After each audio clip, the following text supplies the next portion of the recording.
It's your garage girly with some of the slept on products at Home Gym Con. One of them happens to be the Dragonfly from Fringe Sport.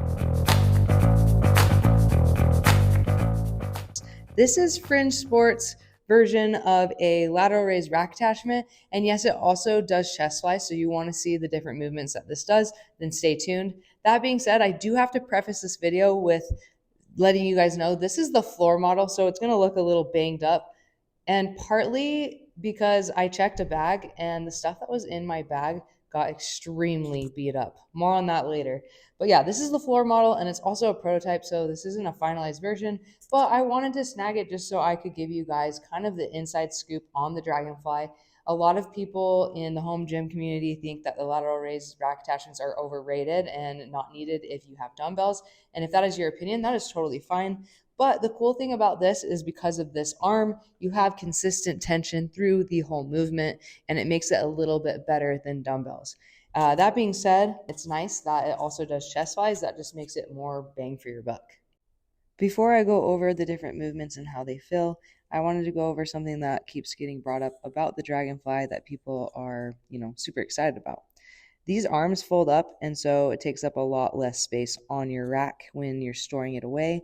Whether you want to store it on the floor or you want to store it off to the side on your rack, you can do either or. So right now, you can see I'm folding up the arms, and then just to take it off the rack, all you got to do is pull that mag pin, and then I like to lift it either from the handle or even from the front like that.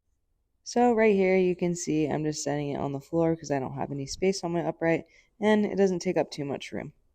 When you're ready to use this bad boy or this bad girl, all you got to do is thread the single 1-inch pin through your rack and then add a mag pin for safety. It's super easy to take on and off the rack, surprisingly. I wanted to show some up close points of adjustment so you guys know kind of what you're working with. Remember though, this is a prototype, so it is very beat up and it's something that they've been using for months and months on end. It's also very beat up because they beat the crap out of my checked bag. I had this in a softer checked bag and it just got the crap beat out of it. So partly the airport's fault. So anyways, first point of adjustment, you can adjust these handles. So you can have them free like that, or you can lock them in with this pin. Second point of adjustment are going to be these arms. You can have them more down, like angled like this, or out more, and that just makes it so that you feel the weight and the resistance a little bit differently. The third point of adjustment is going to be right here. So if you're going to do a chest fly, you can have your starting point. You can put a pop pin or a mag pin right through there.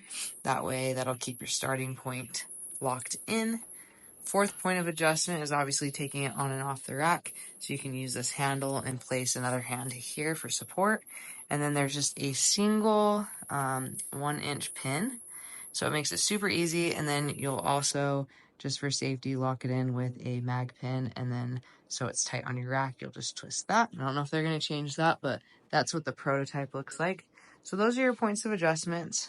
I think they are going to have something that screws onto these handles to make it longer for chest flies. If they don't, I think they should. So to set it up for chest flies, you just take one of those mag pins and you set it underneath for the starting point. There's a nice thick piece of UHMW so that it won't damage the arms. And then from there, I'm just adjusting it lower so I can pull my bench up to it and get flying. Now, I've been tinkering with this thing since I got back from Home Gym Con, so I could be wrong on the chest fly, but I don't see any other way to do it. So this is where you wish that there was a little bit longer handles, which again, I'm hoping they make longer handles that screw on the end. From that way, I think that you can get a little bit more of a squeeze here in the chest fly. Otherwise, the stretch portion feels like really, really good. The only thing I'm concerned about is hitting my head on that handle. But you could adjust the handle a little lower, a little higher, but this is just where it feels the best for me. Another cool feature I noticed is those eyelets at the bottom of the arms so that you can hook it to a cable. And then this is just me showing you again that there is a little hole, hoping they have handles that screw on that make the chest fly handles a little longer to get a better squeeze at the top, but time will tell. Lateral raises did feel amazing on this. You can see there's two different weight horns you can load for different like resistance profiles. So I think that's a cool option. And like I said, with those arms out to the side, you get a little bit more weight in the bottom when you're coming down. Here is a video of me using like a luggage scale or a crane scale just to show you how the weight distributes as you go up and go down. I do have 5 pounds loaded on each weight horn, so you can see it's getting to 17 pounds at the top and then slowly goes down just as you would expect it to. But as far as lateral raise rack attachments go, I think the Dragonfly is going to be a really strong contender in the space. I think it has a lot of points of adjustment. They do have a few things to fix, which I want to wait for the final product to give my final opinion. That being said, this was slept on at Home Gym Con, and I think it's a really cool lateral raise rack attachment. Let me know if you have any questions about this. I do know they're trying to stick around to $299 for the price tag, and they're going to be releasing in the next 2 to 3 months, so be on the lookout for this. Let me know if you're going to pick this up or not, or if you think lateral raise rack attachments are overrated. I do think this is worth the price tag, especially if they fix the few things I found wrong with it. I don't want to go too far into it because I want to give Fringe Sport the chance to release a final product, but I do think that for this being a prototype, I think it's pretty sweet. Please like this video and please subscribe. I'm trying to get to 1,000 subscribers. Help your girl out. If you watched this, you enjoyed it, please subscribe. Thank you, thank you, thank you.